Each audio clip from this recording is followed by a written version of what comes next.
Welcome to LNG. Josh Anderson joining me for the conversation. He's from House District 20 candidate, and welcome to the show.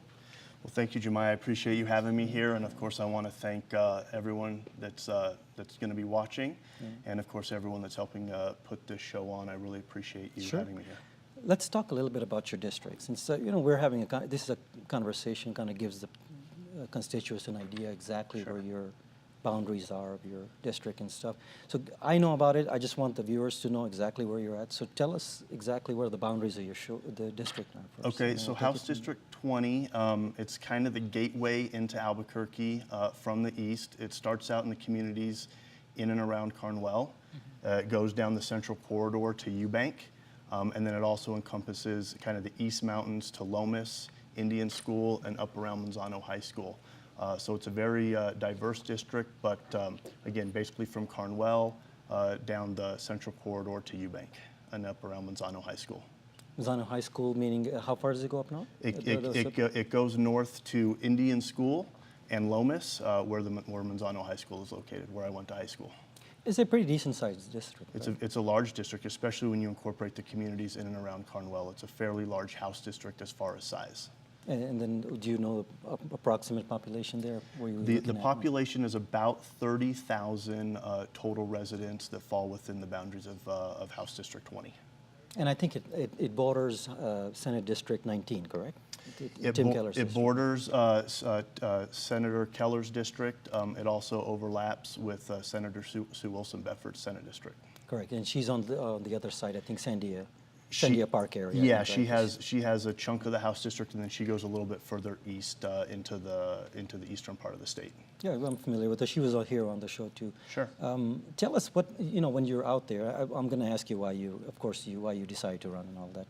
Before we get into that, tell us a little bit more about the issues of the district, what you're hearing when you knock on the doors, and I'm sure you're knocking a lot of doors there.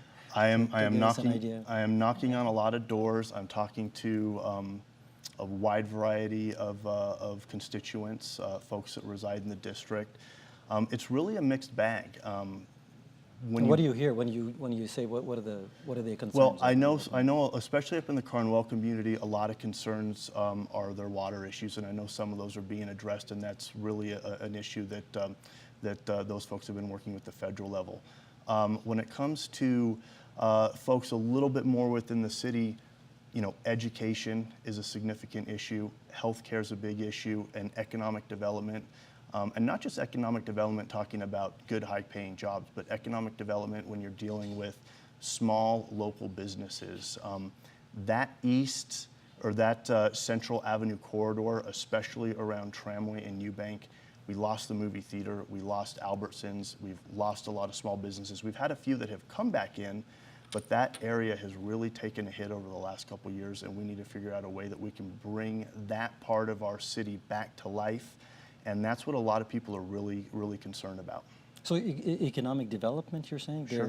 Because a lot of people left, right? Yeah. The downturn, last economic downturn there, I think a lot of people took a hit there from that. Well, and it affects the entire area. Naturally, you got businesses leaving.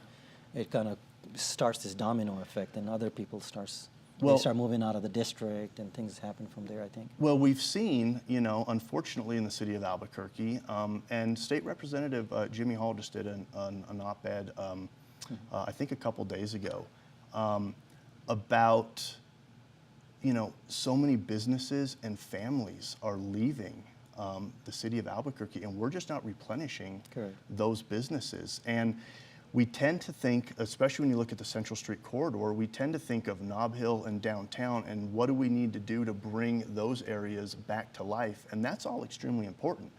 But up and down Central, we tend to see this problem kind of just spread. And where I'm running for office up in House District 20, my neighborhood, the area I grew up in, we've seen it.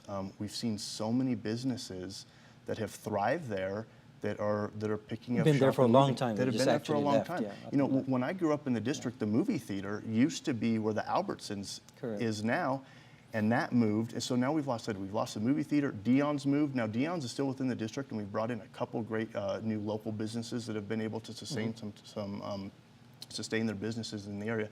But that is a huge issue that we need to address is What- helping these small businesses. What would you like to see there as far as businesses? Would you want to see a large business like Costco or something to that effect? Or are you talking about just general commercial? Or? Well, you know, I really want to see local small businesses, and I want to see how we can bring those businesses to the district, what incentives we need to put out there, what we need to do to bring them in.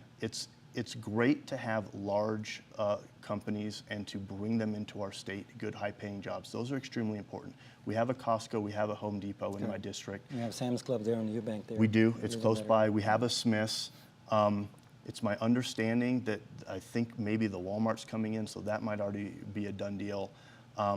But I truly believe that our small businesses are the backbone of our community. The problem with this, here's what I think, as in you're running for legislator, a lot of the businesses that look to come to Albuquerque or New Mexico, they see us as a non-business friendly state. Sure. And this is where the problem stems from. So they say, well, you know, you people are not friendly to us. Why should we invest our money there? Maybe we'll go to Texas.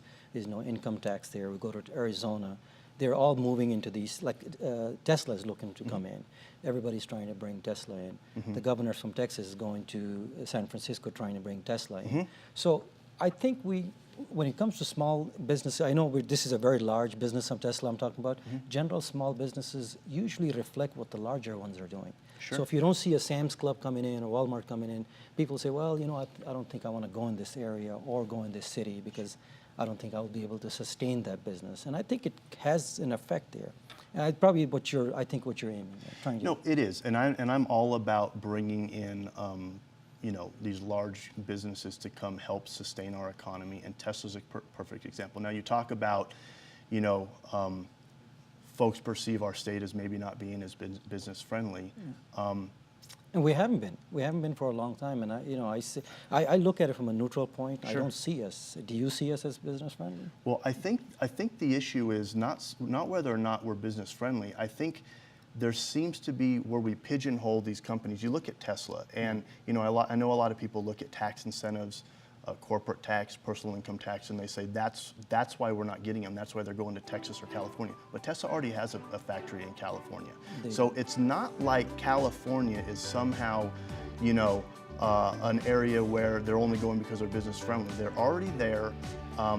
I think we can look at New Mexico, and I think we can talk a little bit more about why I think we can try to recruit those businesses.